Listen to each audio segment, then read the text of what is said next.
bakery. He wants to know how ICT will enable him make more bread, make more money, and all that. So the observation is that I think we should pay some consideration. Mr. Kim talked about the content.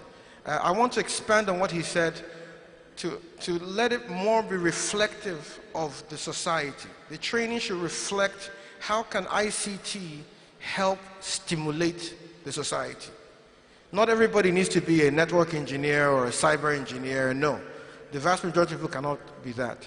So the humble opinion or position is that the different agencies of government who are involved should work more closely with the private sector and the economy. You know, a gentleman made an observation that the power sector should have been here.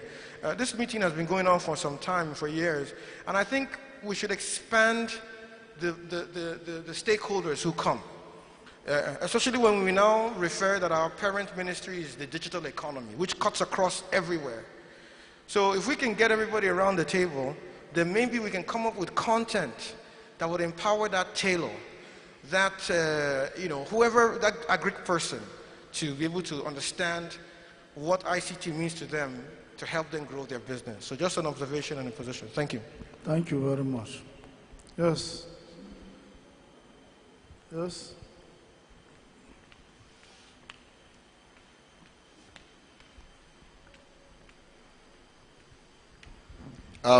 Thank you, Chairman. And I actually want to thank the last speaker, David Onu, because he raised a fundamental issue. That is, we shouldn't look at ICT from the standpoint of technology alone. We should look at it from various sectors.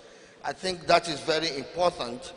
And to that extent, I want to share with you what Nccde has been able to do regarding the digital economy and how we want to catalyze it.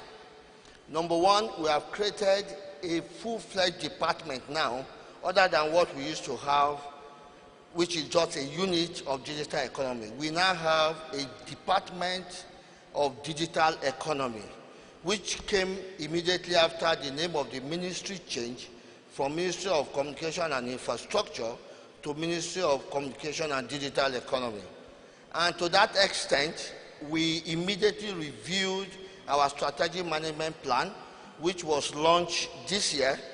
First, we changed our vision statement to include economic growth. That is to say that everything we do now in Nccde, we must always think about the digital economy. We equally have 5 pillars under our strategic management plan. All of these pillars are speaking to the digital economy. But we went ahead to design a particular pillar, that is the pillar 3, to speak directly to digital economy. Now, having achieved all of this, there are so many projects that we're doing that are talking about digital economy. In fact, let me say this. Our pillar 5, just like David Onu said, is speaking about broadband penetration. If you really want to spread digital economy, you should be talking about broadband. So broadband is one of the major aspects of catalyzing digital economy that Nccde is taking on board. And we have given ourselves, I think the minister gave us a target of about 70% or so before 2030 or thereabout. And we're working strongly towards that. Now we have other initiatives that we are using to drive digital literacy. One of it is the ICT parks that we're establishing now in various zones of the country. These are areas where our young people can go and then go and probably have shared information among themselves and then to drive digital economy. We equally train the teachers in school through one of our programs called Adaptee. We train teachers to train the children on what exactly is digital economy and digital literacy. We have all of these initiatives in order to support the particular importance of digital economy in Nigeria today. Thank you. Thank you. Yes. More hands.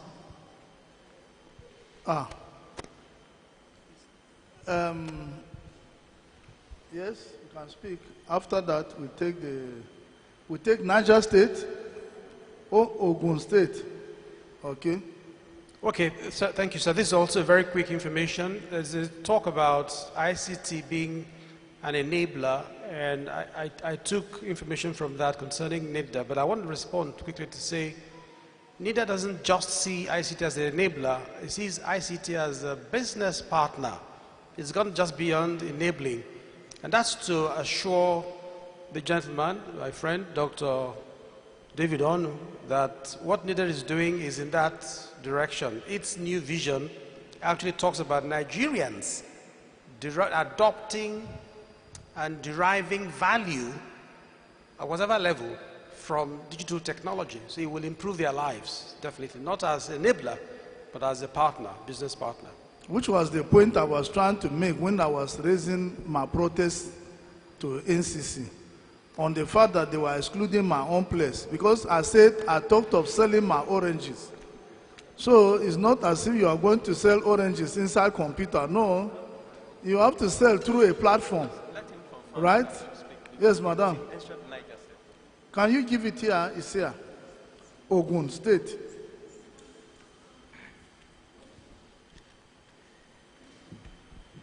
Thank you, sir. I just want to mention that even from Ogun State, we have also started the digital literacy. We started with the civil servants and even to the general public in the state. We have even launched another academy in the state, and we are collaborating with different people, Cisco and some other tech hub owners, and also some other we collaborate with different people for this training to continue. And also there is this, we have the self-paced training as well, where we have an instructor being attached to everyone that cannot come physically for the training, so that they can do the training on their own and they are being guided from wherever they are. Thank you. Yes, the last person there.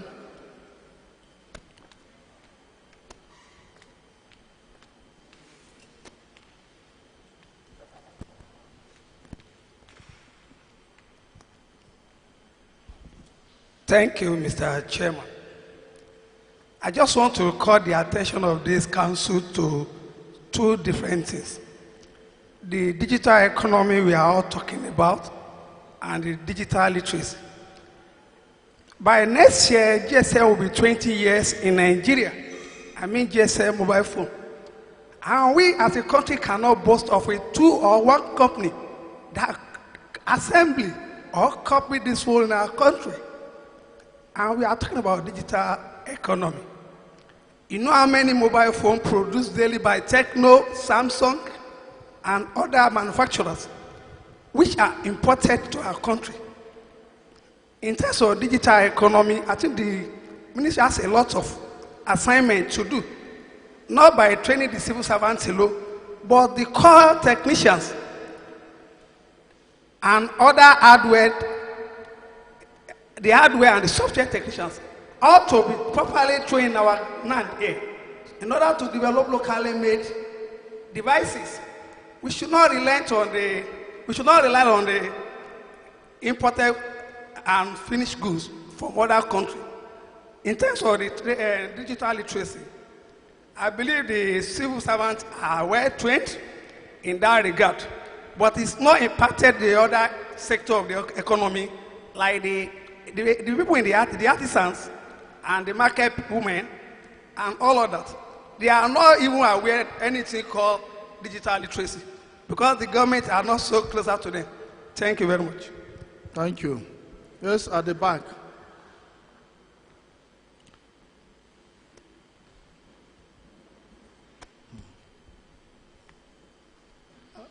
Good afternoon, sir, and good afternoon, everyone. We've said a lot. It's more or less like too much of English being said here. On literacy, ICT literacy, I want to direct my question to NCC. If we don't get the internet cheap, there's no way we can get these things done. It's not only when I go to a center and get educated. I can sit at my home and be able to get educated online. So what's NCC actually doing about getting internet cheap in Nigeria? Thank you. Okay. Yes. This way. Thank you, sir. I just want to make a quick clarification. When I made the comment I made is there's training going on at different levels, local, state, federal. Different agencies are also doing different trainings. My thinking is all these agencies at all levels should, expand their curriculums, get more input. So it's not focused on Ncde at all. It's just that, we don't have a cohesive strategy in terms of how we conduct this training. So my hope that council will advocate or mandate a collapse of this curriculum so that it can be, like we talked about standardization earlier on. If that curriculum can be collapsed, then it doesn't matter what level we are in the country, local or federal, it's the same content that will be out there that people will be trained on. Thank you. Can you assist us by presenting this as an oral memo to council tomorrow? Sure. Tomorrow's session. Okay. Most of them will be presentation of memos. Okay. And I would love us to take the oral one first before we take the written one, even though at the end we will list it as the last, we'll give it a memo number so that we don't have to formalize by writing a memo and all of this. You can present it orally, then we can formalize it, make a decision on it. I like that idea because if we are able to standardize all of this, as we update the content, it is being delivered across the country in a uniform and organized manner across board. I think I accept that. Any other contribution? Thank you. I think this topic is really topical. Okay. Thank you, Mr. Chair.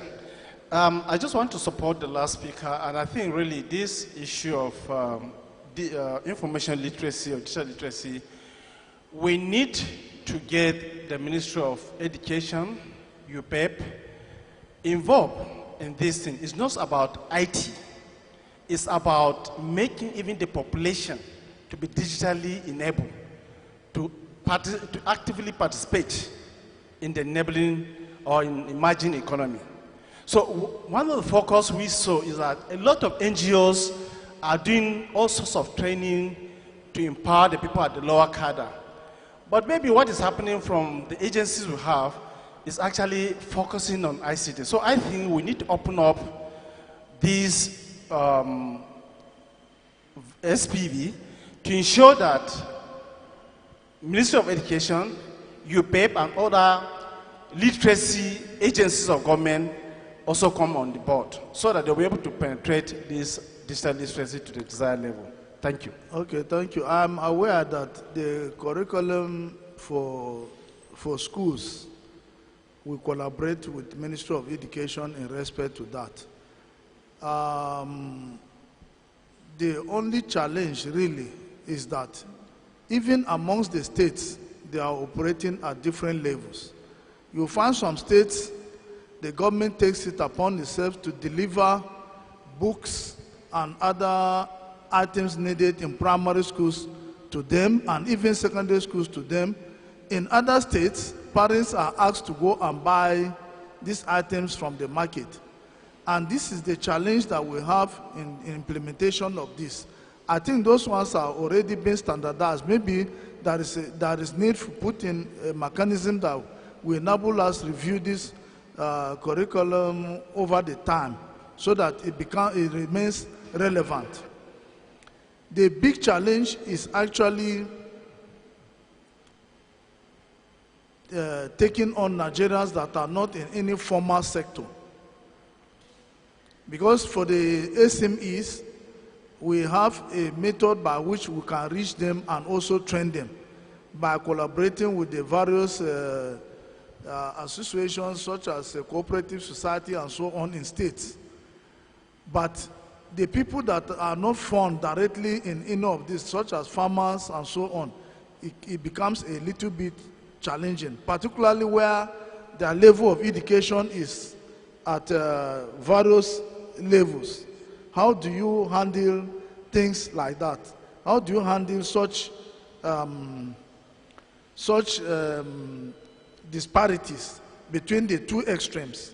That's where we have challenges. And I think anybody that has any idea of how we can go about this will help us so that we include it in what NCCde is already doing so that we achieve results. I thank you for all your contributions. It's been very rich. And I think this is the key to it. Because right after regulations, the next thing is digital literacy and skills. Because we realize that without this, without the digital skills and, literacy and skills, all other things will never work. That is why it is pillar number 2, immediately after regulation, which is our greatest challenge. You know, people can sit in Ghana, they can sit in South Africa, and they will identify themselves as Nigerians and begin to be using cybercrime to be scamming people all over the country. And the first impression they give is that they are Nigerians. And that is why we need to actually nip that in the bud. That is why developmental regulations was the first pillar. Right after that is digital literacy and skills. Thank you very much.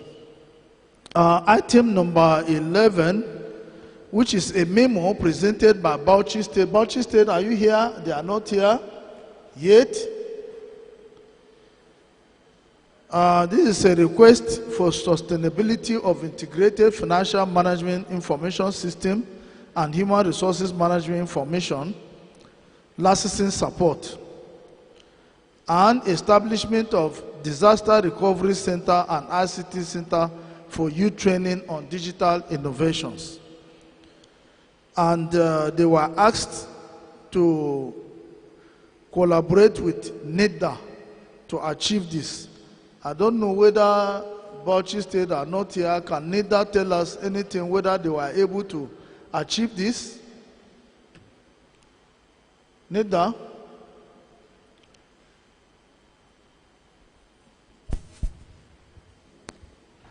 Thank you, sir. I'm not aware they have reached out to us, sir. Okay, we'll put it on hold, hoping that Bauchi will join us tomorrow to raise this issue again. Number 12 is on geofencing and location-based services. I think this arose because of the issues in Benue State on rustling of cattle and the crisis that generated as a result of the rustling. If you can recall, the first problem in Benue State about the herdsmen and the farmers is about the fact that the herdsmen are accusing the farmers of rustling their own cattle. And then the farmers are accusing the herdsmen of also destroying their crops and so on and so forth. So this memo was presented by Ministry of Science and Technology, Nccde, in order to ensure that they are able to track their cattle, and so that if they are rustled, they can easily know where they are. So anybody from Benue State, they are not here yet. Benue are not here.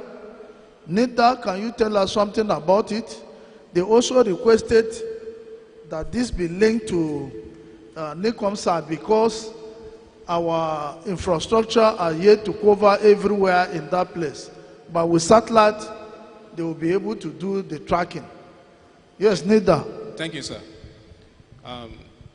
recently there is a research on this very matter, sir, and the use of IoT to label cattle so that they can be known. But what has not happened really is the inter-organization collaboration on this matter, as Minister of Science and Technology is supposed to be involved, and the Nccde.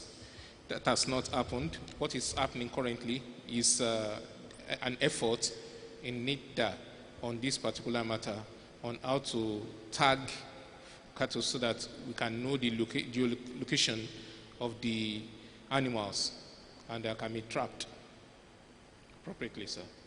Thank you. Any other contribution? Okay. Item number 13, when Benue come and they have issues, we can raise it again that time. Item number 13 is ICT roadmap, ICT road transportation for economic growth. This was presented by Minister of Transportation, and also to assist in naming streets, roads, and develop their maps. You know, naming of streets and roads are a state government or local government activity or something. So, Minister of Transportation, are you here to take us through this and update us? Minister of Transportation. Other state governments, do you have anything to say in respect to this?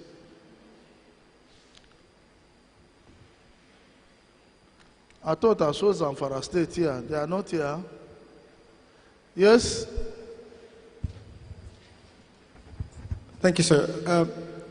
This 13 is a very, very important item that I would hope that Council really brings to the forefront.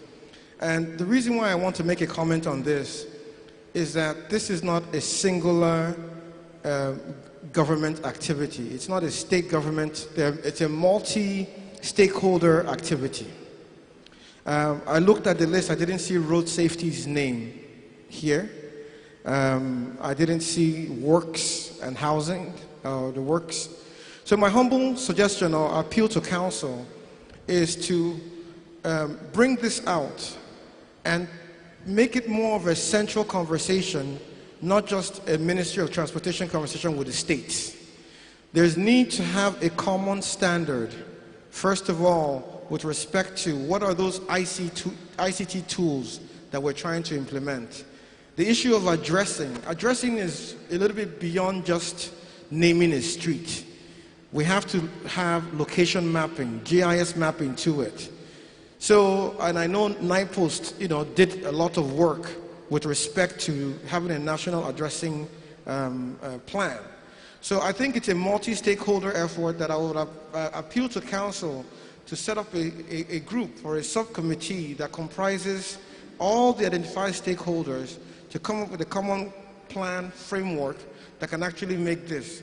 Because this is a big driver for the digital economy and also for the insecurity we have in our country today. Thank you. Director TPS, you want to say something? Yes.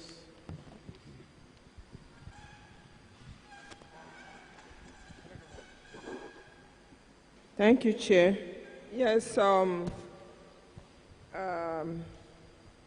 the ministry has actually, in conjunction with the NAS committee, working on the implementation of the National Addressing System, developed the National Addressing System software and warehousing software, actually, and the app for managing national addressing data. The app is ready. We actually have a memo on it, and we are just soliciting for the states to do more in providing the necessary resources for capturing of properties into the database. So there are lots. The memo will actually speak to the update on the national addressing system implementation. Thank you. Thank you very much. DG. Okay, this one can work also, but okay, it's off.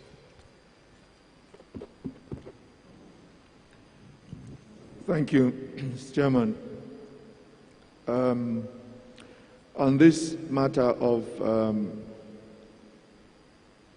national addressing framework, I'm not conversant with what the committee or what they're proposing. But first of all, is to note that constitutionally, this matter is in the remit of local governments. It's actually local governments that, name streets.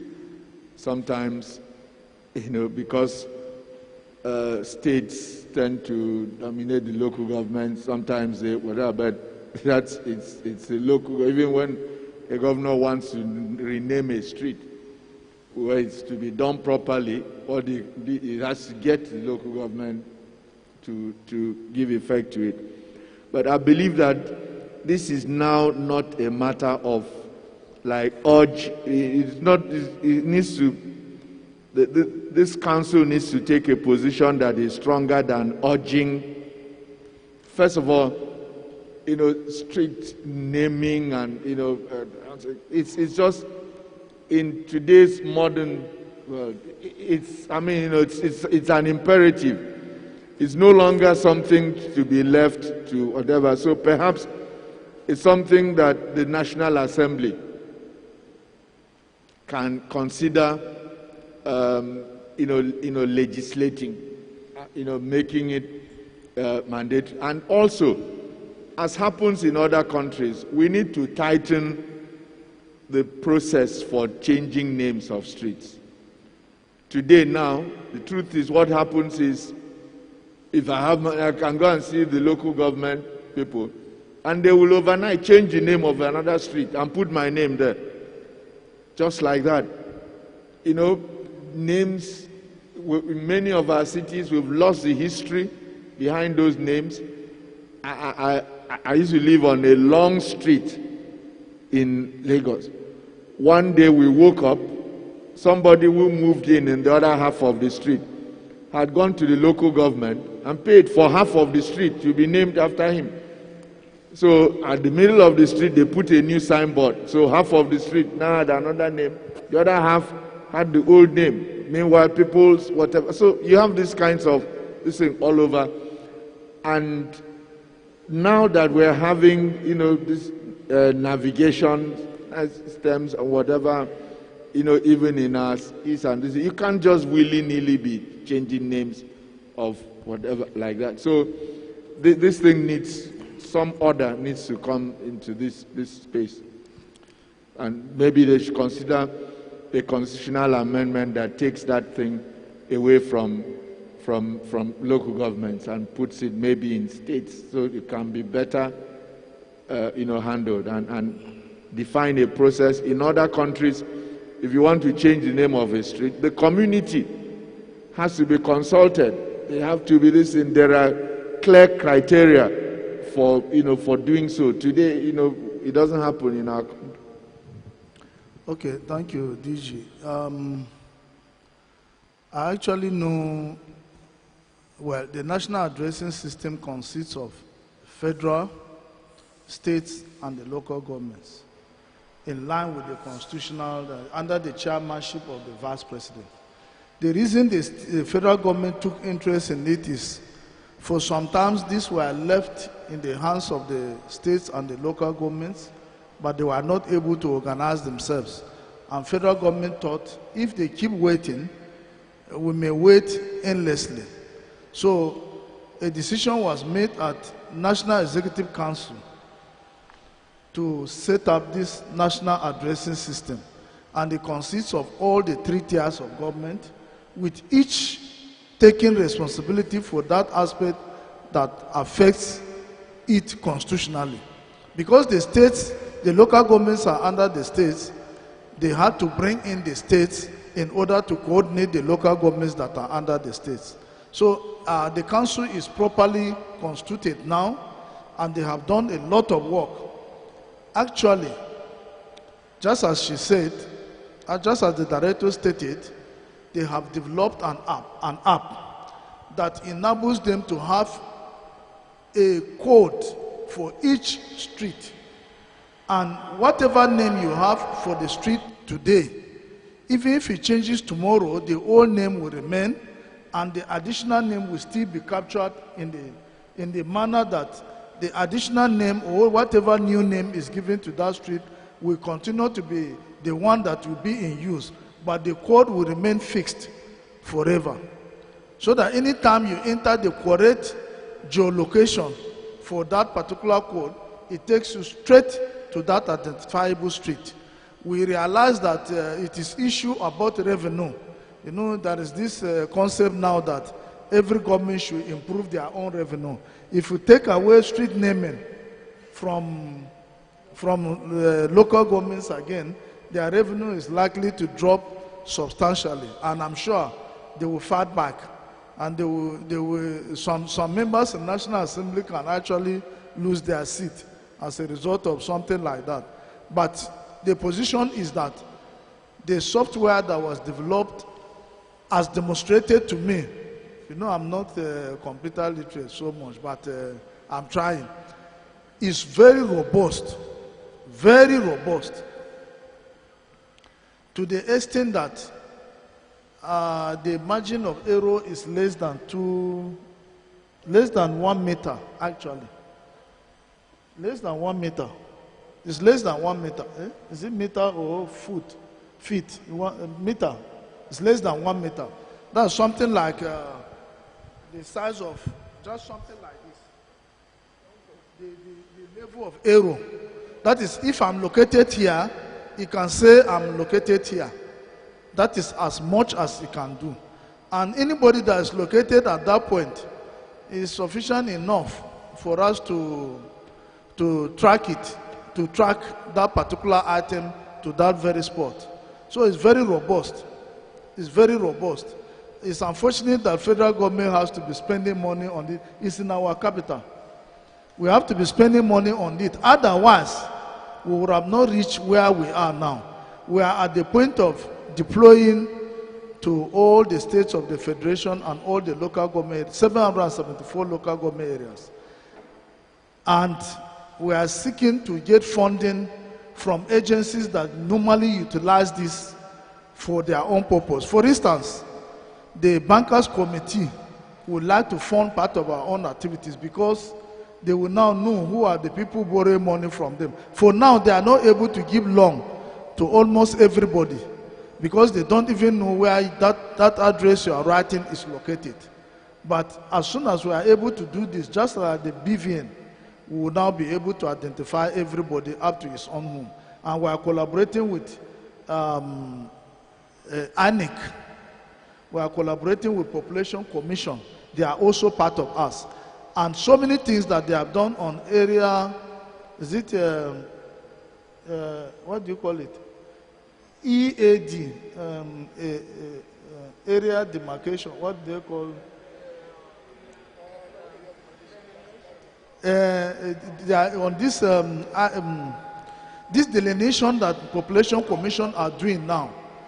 They have actually delineated the whole country according to postcode as issued by NAPOST.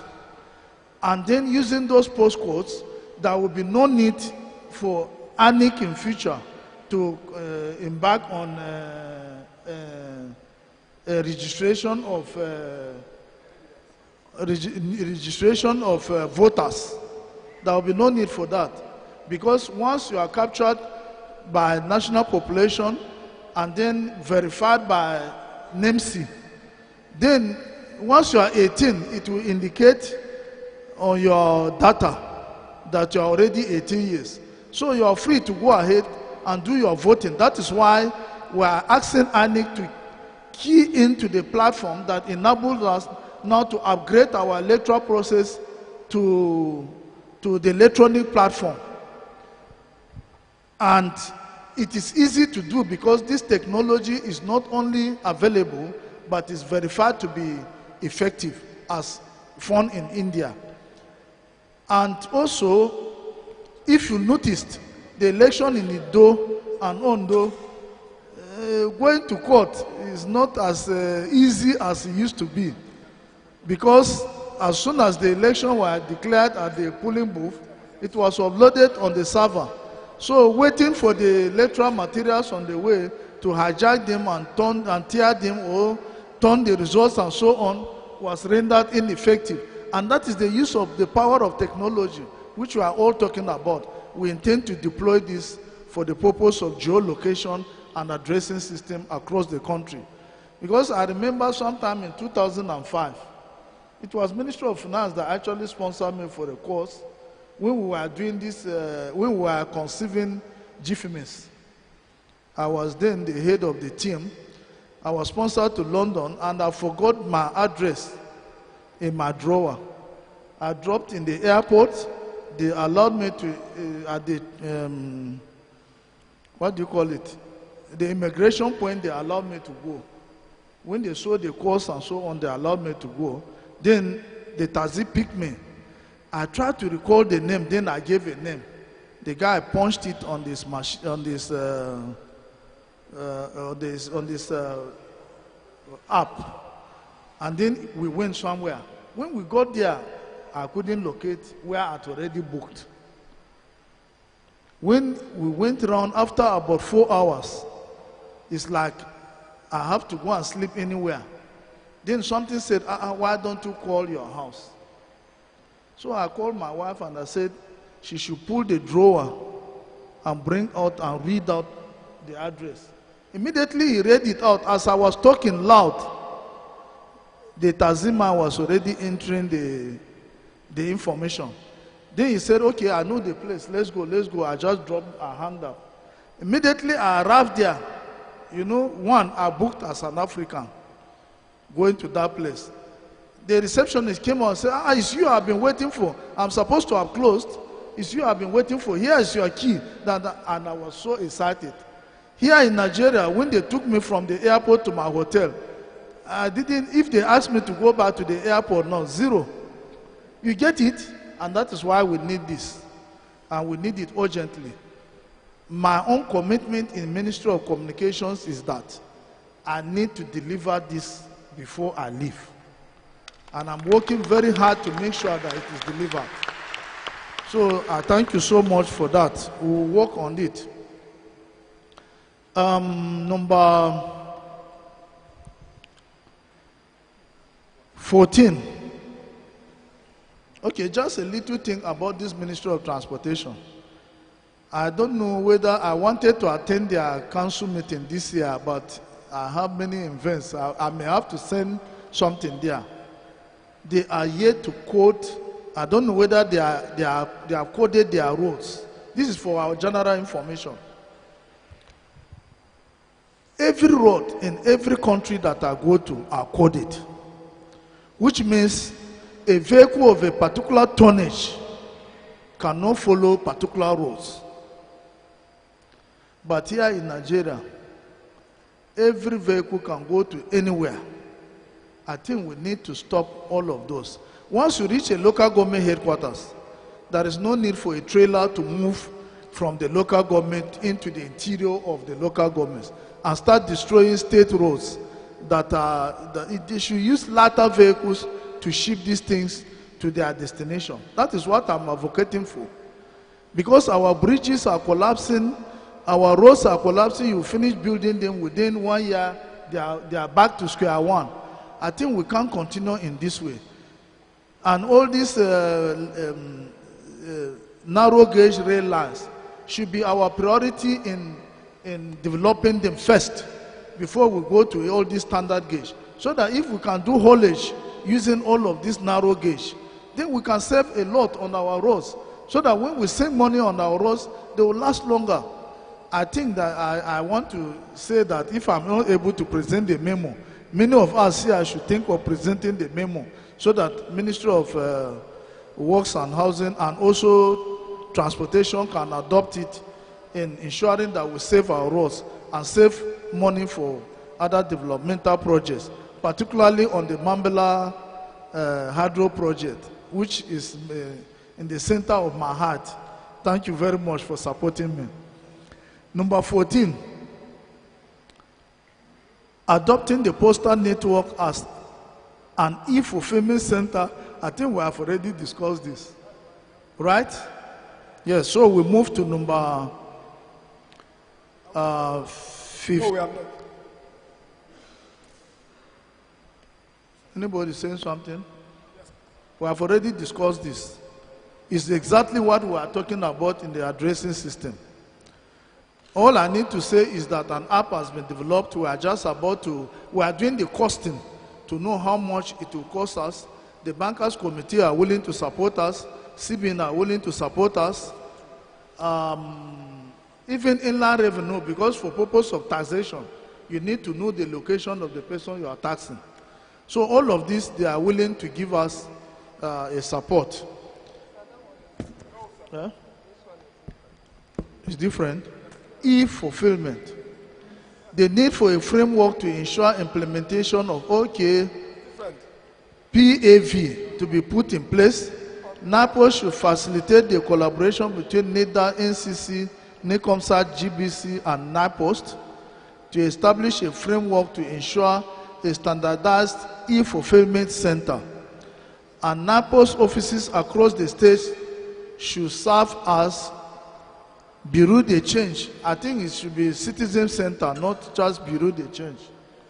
It should be one-stop citizen center. You can go there to register for your NCD number. You can go there to access internet. You can go there to post your letters. You can go there to take access e-health. E-health simply means you highlight your problems on the e-portal, e-health portal. A consultant reviews it and then he gives you an appointment. Then you can now go to the consultant to actually consult him one-on-one if he's not able to resolve it electronically. Because you'll be able to diagnose all your issues after you have carried out your test and uploaded it on the e-platform, e-health platform. If he's able to diagnose it, then he sends your drugs, and then you can go and purchase your drugs from pharmacies, and then you get your cure, you go back to your home. So these are some of the things that we think the NAPOS should begin to do for our citizens. So anybody, NAPOS, are you here? NAPOS? Yes, please. The chairman, sir. A lot of work is ongoing on this project. NIPOS has reached out to some of the agencies in the ministry, Nccde. In Nccde, there's a committee between NIPOS and Nccde on the PASV. We have also reached out to NCC and USPF. We are discussing with them to see that some of the PAVS projects they are handling can now be deployed within the post office networks. We have also tried to reach out to a lot of government agencies so that they can unbundle their services on our e-fulfillment platform, just as you have mentioned, Chairman, sir. And we are also collaborating with some states, especially Kaduna State, to see that citizens in the states can obtain government services within the post offices in their localities. So we are also discussing with private sectors to see that connectivity, especially in the rural area where we have strength of the post offices, can offer e-services. Because a lot of government agencies are developing e-services, but the consummation of those e-services is a challenge for the ordinary citizens. So the post office is there, and we are collaborating with various government agencies to see that they onboard their e-services on the e-fulfillment platform developed by NIPOS, So it is an ongoing project. Discussion is ongoing, and we are hoping that very soon we are going to roll out this project. Thank you very much, sir. Galaxy. Good afternoon, Mr. Chairman. My name is Martin Ahachi. I work for Galaxy Backbone. Just to add to what Dr. Gaga has said, the PAV project is actually a very veritable platform for driving digital inclusion, especially in areas today they are described as underserved. But then to get that in place, there are some things that need to happen. First of all, there needs to be the availability of broadband. We all know today that by the work of the National Broadband Plan, the broadband has been defined to move from 1.5 MB, which it was before, to up to 25 MB for urban areas and 10 MB for rural areas. This is because the applications that we want to use today are broadband hungry, and therefore we need to have the infrastructure that will provide broadband in these areas. Which is why we are collaborating with NIPOST to ensure that as we roll out our fiber broadband across the states, that areas of concentration, areas where we have concentration of users, where these PAVs are, the ones that are slated to be in the first phase of their deployment, we will readjust our design to ensure that they pass through those places. Apart from this, we will also be able to provide services that people can use if they have the confidence that those services work effectively. And by that I mean that this has to be secured. We are making available our data center and the security that goes with it to NIPOS, and we are working with them to ensure that these platforms are available for them, to ensure that when they deploy the PAVs, not only are they able to have the supporting broadband, but also the secure platform behind that will help drive it. So we are working in partnership with NIPOS to drive this initiative. Thank you. Other contribution, yes.